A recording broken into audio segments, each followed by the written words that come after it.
We thank you, Father, hallelujah, sa sa araw na ito, Panginoon. Napakabilis ng isang linggo, and we praise you, Lord, sa gawain na binigay mo, Panginoon. Kaya, Lord, sa oras na ito, Lord, dinalapit namin ang gawain ito, maging ang mga nakikinig ngayon. We thank you, Lord, because these words, O God, ay naririnig, Panginoon, sa Batangas, naririnig sa Singapore, naririnig sa iba't ibang dako ng Pilipinas. And I pray, Lord, na lahat na nabigyan ng kopya nito, lahat na na-share ng link, O Lord, dalangin ko po, Ama, nagmagbukas ng kanilang puso't isipan, magbigay ng panahon, O Diyos, sa pangalan ng Panginoong Hesukristo. Sapagkat tunay nga, O Lord, wala silang pwedeng isisi sa iyo na hindi mo sila minahal, hindi mo sila tinawag, hindi mo sila pinili, Panginoon. Ang iyong salita ay nasa lahat ng dako sa bawat araw. Tunay nga, Panginoon, kami na lang, O Diyos, ang hindi nagbibigay ng panahon sa iyo, Panginoon. So Lord, I pray, O God, continue to move, Lord, through this broadcast. And Lord, I pray, O God, that you touch the people who will listen to your word.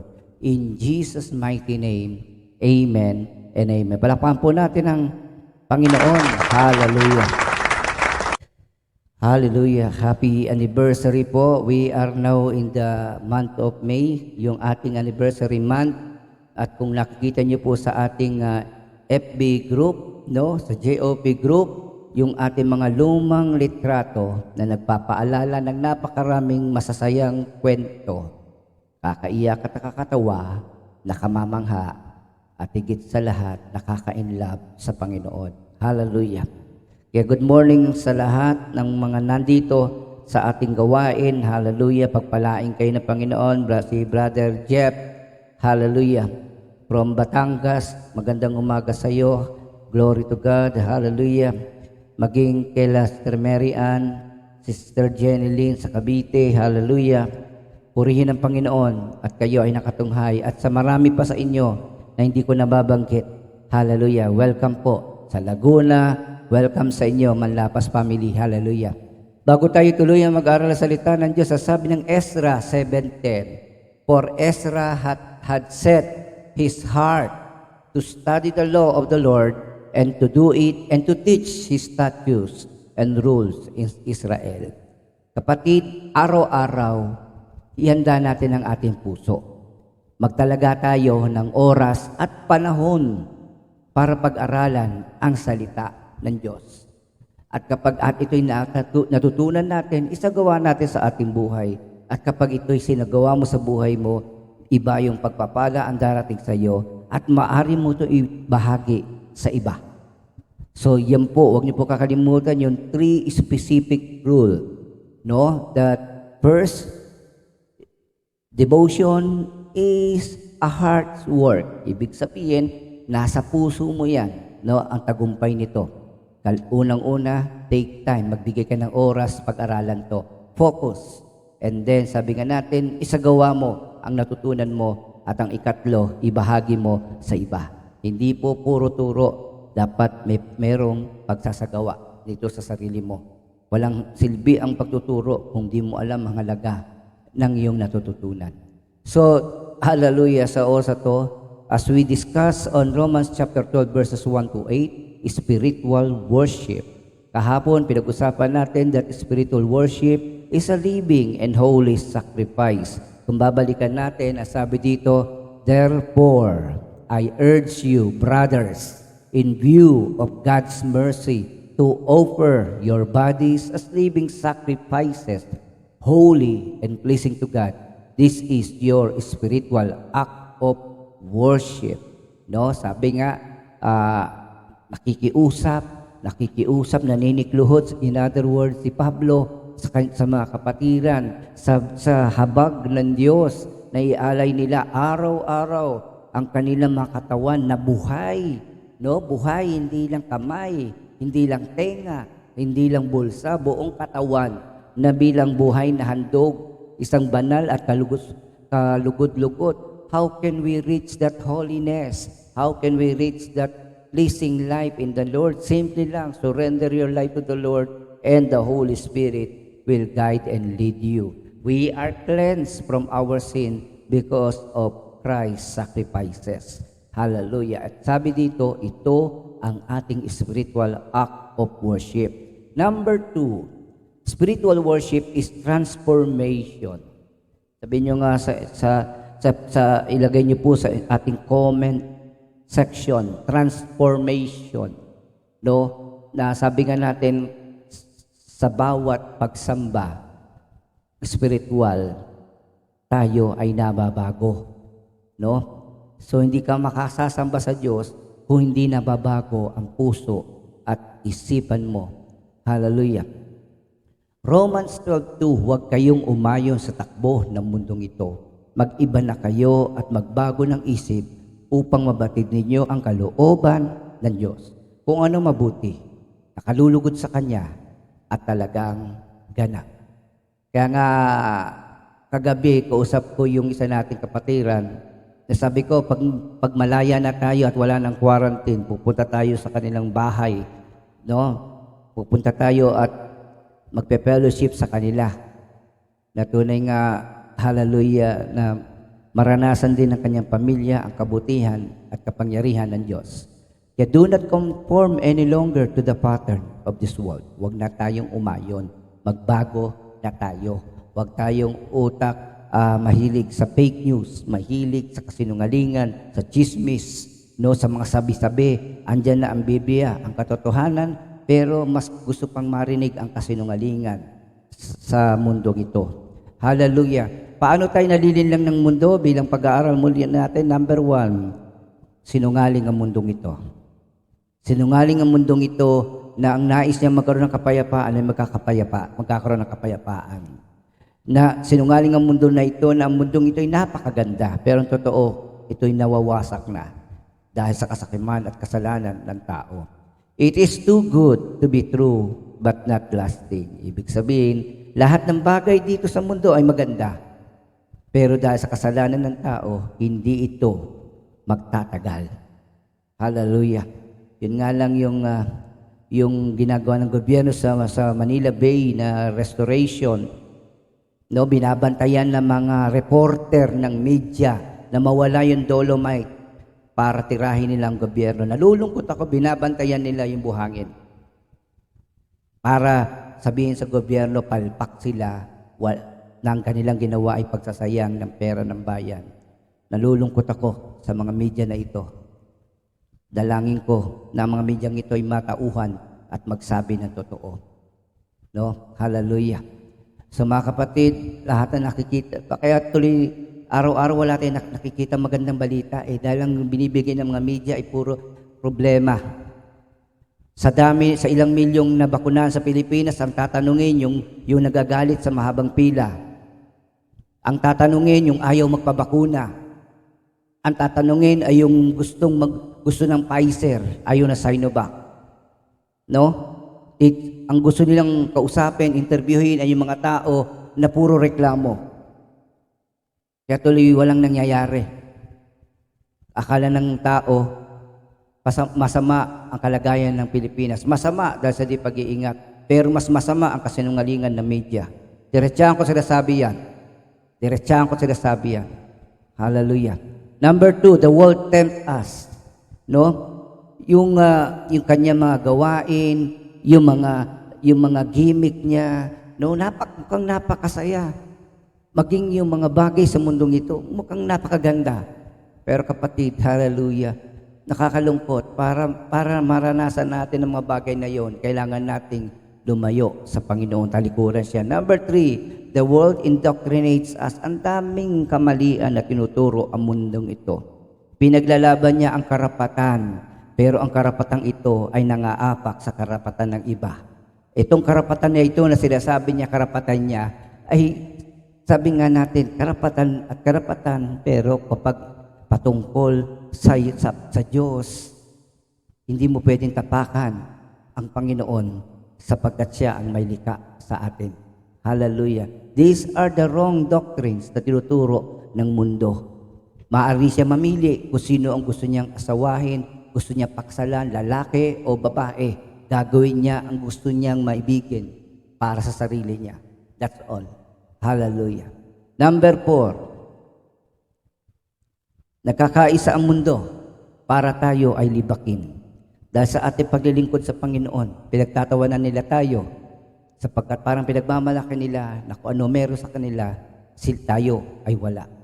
Di bali kapatid, tayo naghihirap at nagtitiis sa mundong ito, pero ang kapalit naman nito ay walang hanggang kagalakan, kapayapaan sa piling ng Diyos. Samantalang sila na ngayon ay nananagana sa mga bagay sa mundong ito, darating ang panahon, ang lahat ng meron sa kanila ay kukunin sa kanila at mawawalan pa sila at magbabayad pa sila sa walang hanggang kaparusahan sa dagat-dagatang apoy ng impyerno.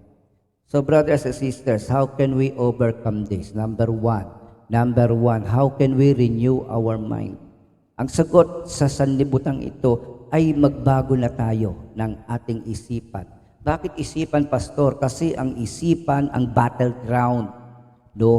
Diyan ipinapasok ng kaaway ang lahat ng tukso at kasinungalingan sa ating buhay. Kaya nga, alam nyo, kapag ako ay pupunta ng MOA, sa halip na ako ay magalak, masiyahan, nalulungkot ako. Bakit ako nalulungkot? Sapagkat marami ako nakikitang bagay na gustong bilhin pero hindi ko mabibili. Dalawa, pag may gusto naman akong bilhin, hindi naman pwede. No? Walang supply, walang sukat na sapatos, walang sukat ng polo. No? Nakakalungkot, minsan sarado. But I tell you, brothers and sisters, with our Lord, all things are beautiful. All things work together for good to those who love Him. Hallelujah. So kapatid, it is the gatekeeper of truth. Kung ano pinapanood mo, you become like them. Kung ano pinakikinggan mo, you become like them. Kung ano ang pinupuntahan mo, you become like them. Kaya ito'y napoproseso, ito'y nagsisimula sa isip. Mag-outing kami magre-reunion. Lahat yan nasa sa isip. Hindi lahat ng nasa isip mo ay masama.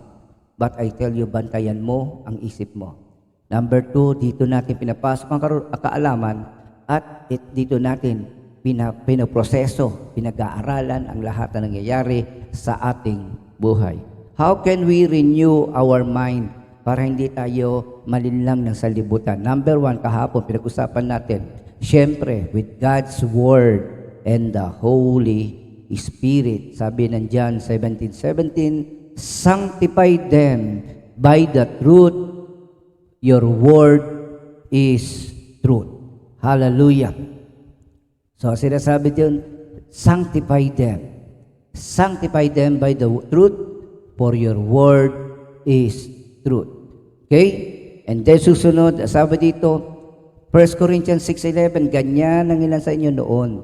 Subalit kayo'y nilinis na sa inyong mga kasalanan at tinalaga na kayo sa Diyos. Kayo'y pinawalang sala na sa pangalan ng Panginoon Kristo at ng Espiritu ng Diyos. Ang ipasok mo sa puso't isipan mo ay ang salita ng Diyos sapagkat ito'y katotohanan at hindi kayo mapapahamak dito. Hallelujah. Siguraduhin nyo lamang na ang pakinggan nyo ay katotohanan. Huwag nyo tingnan yung nangangaral. Huwag nyo tingnan yung pastor. Huwag nyo tingnan yung preacher. Ang tingnan nyo ay si Jesus Christ, the author and the finisher, sapagkat may mga pastor, may mga lingkod ng Diyos na tunay nga nakakalimutan nilang ibalik ang kapurihan sa Diyos. Hallelujah. Colossus 3:16, ang mga salita ni Kristo ay tanim ninyong mabuti sa inyong isip. Magpaalalahanan kayo at magturuan ng buong kaalaman. Umawit kayo ng mga salmo, mga himno at mga awiting espiritual na may pagpapasalamat sa Diyos. Hallelujah. So number 2, how can we renew our mind? Maliban sa salita ng Diyos, maliban sa banal na espiritu sa buhay natin. Number 2, pursue truth, reject lies, and unmasking deceptions. Kaya pag may nagtatanong sa akin, Pastor, totoo ba to? Totoo ba to? Sasagutin ko ng diretso, fake news, mali yan, hindi totoo yan. Tingnan nyo ang source. Kung yan ay medical, kung yan ay patungkol sa sakit na COVID-19, tapos ang nagsasalita, hindi tunay na doktor, nakakalungkot. Nagkakalat sila na information. Kapatid, naniniwala akong mga doktor at mga scientists ay mga lingkod din ng Diyos. Sila ang binigyan ng authority sa mga bagay patungkol sa katawan at sa agham. Hallelujah.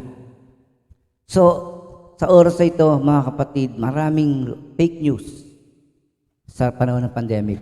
Marami naniniwala, marami nalilinlang. So, brothers and sisters, every day, pursue for the truth. Verify information bago ka mag-share. Verify. No, tingnan mo muna. I-check mo muna. Is it ito pa ay hindi kontra sa Biblia? Okay, malalaman mo yan. The Holy Spirit will explain everything to you. So, brothers and sisters, pursue. Kung may maling kaisipan ang sino man, i-correct natin. Pagtiyagaan natin. Hallelujah. Praise God. Number 3, by meditating on the good things of life. Ibig sabihin, yung makita natin, ituon natin ng puso ang ating isipan sa mga bagay na, anong ibig sabihin nito? Magaganda. Okay? Hallelujah. Glory to Jesus. Let's meditate. Ibig sabihin sa bawat araw, ating tingnan, let's count our blessings. Let's count our blessing one by one. Huwag kang tumutok sa tinatawag nating problema. Tumutok ka sa ating Diyos. Sabi nga ng Pilipos chapter 4 verse 8, sa wakas mga kapatid, dapat maging laman ng inyong isip ang mga bagay na karapat-dapat, kapuri-puri, mga bagay na totoo, marangal, matuwid, malinis, kaibig-ibig, at kagalang-galang. Hallelujah. Hindi yun nanghimasok sa buhay ng may buhay. Si Pastor, pag meron akong negative post, nagko-comment, kapatid, hindi ako nanghimasok. Pinapaalalahanan kita na hindi lahat ay tama. At kung hindi man tama, kung tama naman yun sa iyo, paliwanag mo sa akin, makikinig ako. Hallelujah. Kamagalala, hindi ko sosoplahin o ibablanko yung post mo. Concern lang kami. No? Gusto lang namin ang kabutihan, kaayusan mo. Hallelujah. Number 4, reflecting on theological truths. Ano yung theological truths ito? Yung mga katotohanan na bunga ng ating pananalig. Number 1, ang kapangyarihan at kadakilaan ng Diyos ang kanyang pagliligtas. Number 2, i-focus mo ang isip mo sa kalwalatian ng Diyos. Hallelujah. Sa mabuting balita at naging bunga nito sa buhay mo. And then, yung tinatawag natin pakikipag-isa kay Kristo. So many things to think. So many things to appreciate. And so many things worth of worshiping, praising, and thanksgiving to our God, our Savior. Amen. Hallelujah. Palakpakan natin ng Panginoon. Glory to Jesus. Then, kapag daw yung 4 na ito ay nasunod mo, what will be the result of this? Kapag na-overcome na natin yung paninilang ng sanlibutan sa ating isipan, then that is the only time malalaman natin ang kalooban ng Diyos. Kaya nagbabasa ka ng Bible, nanonood ka ng TV, nag-FB ka. Anong revelation ang makukuha mo? Gets mo? Kahit ako minsan, kaya sabi nga doon sa isang video about the devotion, pag nag-devotion kayo, huwag niyong buksan ang FB nyo o ang TV nyo. Huwag kayong marap sa TV habang nagbabasa kayo ng Bible sapagkat madidistract kayo. And you might miss the most important message of God. Okay? Kayo na rin ang naglalagay sa inyo, sa sarili nyo, sa kapamakan kapag hindi focus ang inyong puso at isipan sa Panginoon. Hallelujah. Huwag niyong kalilimutan, mga kapatid. Hallelujah. How to overcome. We can overcome this world through God's Word and the Holy Spirit. Number 2, by pursuing truth, rejecting lies and unmasking deceptions. And number 3, by meditating on the good things of life, yung biyaya na dumarating sa buhay mo. At yung ika-4, mga kapatid, hallelujah, reflecting the theological truths. No? Isipin mo lagi ang kadakilaan, pagliligtas ng Diyos sa iyo, ang kanyang kalulatian, ang mabuting balita sa buhay mo, at ang iyong pakikipag-isa kay Kristo. At sa pamagitan nito, malalaman mo kung ano ang kalooban ng Diyos. Kaya sabi ng verse 2 ng Romans 12, no? Then you will be able to test and approve what God's will is, His good, pleasing, and perfect will. Mind your thoughts. Bantayan mo ang isip mo. Baka merong itong inggit. Kapatid, huwag ka mainggit sa tinatanggap ng iba sapagkat meron ang Diyos para sa iyo. Kaya lang dahil distracted ka, hindi mo natatanggap yon. Hallelujah. Huwag kayong mainggit sa sanlibutang ito sapagkat ang mga tao na hindi nanalig tumanggap sa kabutihang loob ng Diyos ay hindi magtatagal sa mundong ito. Hindi ko sinasabing mamamatay sila. No, ang ibig ko sabihin, kapatid, yung kanilang ine-enjoy sa mundong ito, kukunin. And this will be given to the children of God. No? Hallelujah. Tatanggalan sila ng karapatan sa lahat ng nilikha ng Diyos sa mundong ito at sa mga bagay sa mundong ito. Hallelujah.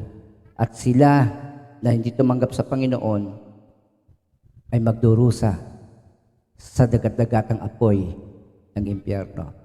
Napakabuti ng Diyos, mapagbahal siya. Hindi niya gustong tayo'y mapahamak. Kahit sino man sa atin, hindi niya gusto tayong mapahamak. Nais niyang maligtas tayong lahat. Ang inyong mga anak, ang inyong pamilya. Kaya nang tinanong ng Panginoon yung babaeng Samaritana, bigyan niyo po ako ng tubig na sinasabi niyo upang di na ako mag-igib. Sinagot siya ni Lord, dali mo dito ang asawa mo. Nakuha niyo? And even sila Noah, hallelujah, yung arko ay hindi lamang para sa mga hayop na ipapasok doon, kundi para yon sa pamilya. Hindi lang si Noah ang papasok, kundi kasama ang kanyang pamilya. And even si Cain, tinanong siya ni Lord, tinanong siya ng Panginoon, hallelujah, Cain, asan si Abel? God is concerned to you and He is also concerned to your family. Amen? Tunay nga, nakikita mo ba ang asawa at anak mo nakikinig na may kagalakan sa kanya salita? Kung hindi mo sila nakakaisa sa bagay na ito, kapatid, gising. Sapagkat tunay nga, kung wala silang panahon sa Panginoon, tinatanggihan nila ang kabutihan ng Diyos. This is what the message of Romans chapter 12, verse 1 and verse 2. Hallelujah. Huwag na tayong umayon sa mundong ito. Hindi masama ang Zumba, hindi masama ang mga exercises, ang mga wellness, ang mga food supplement para humaba ang buhay o maging ang pagyaman, pagkakaroon ng kayamanan, hindi masama ang bagay na yon. But if those things will take control of your life, kung yung mga bagay na yon ang magsasabi kung saan ka pupunta, saan ka uupo, sila na magdedesisyon sa iyo, yung mga needs mo, then hindi mo hawak ang mga to, ikaw na ang hawak nito. Hallelujah. Praise God for this wonderful truth na binigay sa atin ng ating Diyos. Palakpakan natin ang Panginoon. Heavenly Father, tunay nga o Diyos, nalalaman mo ang kalagayan ng bawat isa. Nalalaman mo, Panginoon, ang mga nakakaharap namin pagsubok. Alam po namin, hindi mo kami iiwan, hindi mo kami pababayaan. Lord, we pray that today, Lord, isipin namin ang iyong calling, isipin namin ang layunin namin sa mundong ito. The reason why we are still here, the reason why we are still living. Father God, we pray na makita namin ang daan sa iyo patungo sa paglilingkod. Hanapin namin ang aming mga kapatid na hindi pa nakababalik sa iyo sa pamagitan ng iyong salita. Lord, we also pray, Lord, that we love our family through sharing them the best of your message, the best of your love, the best of your promises, so that they will also enjoy the best of your wonderful unconditional love. Lord, kabagan mo ang mga nangangailangan. Yung may mga pangangailangan pinansyal, Panginoon. Lalo na, Panginoon, yung isang kamag-anak, tiyuhin ng aming mga kapatid, ng aming kapatiran, Lord, na naharap sa isang matinding problema. I pray, Lord, kabagan mo siya. Ingatan mo po siya, Lord. Kabagan mo rin ang kanyang pamilya, Lord, na tunay nga makatanggap sila ng tulong, O Diyos, at maging maayos muli ang lahat. And I pray na tunay nga masupungan nila ang biyaya mo, tulong mo sa pamagitan ng iyong salita, Ama, sa pangalan ng Panginoong Jesucristo. And we also pray, Lord, in the mighty name of Jesus, huwag mo kaming hayaan na mahulog sa tukso o sa lahat ng gawa ng kaaway. Do not allow us, Lord, to be trapped by the enemy. And do not allow us, Lord, to be distracted by the things of this world, instead of seeking your kingdom first. Thank you, Father. In Jesus' mighty name we pray. Amen and amen. Hallelujah. Palakpakan natin ang Panginoon. Ang gawain ito ay every morning, 8 a.m. Kung hindi po nyo kaya yung 8 a.m. dahil nasa work kayo, pwede nyo po itong pakinggan anytime na available kayo o yung panahon o oras na kung saan pwede kayong makinig ng hindi distracted. Huwag nyo ito isabay sa panonood ng TV. You will get nothing. Huwag nyo ito isabay sa pag-FB. You get nothing. You, before you share, before you quote, enjoy the revelation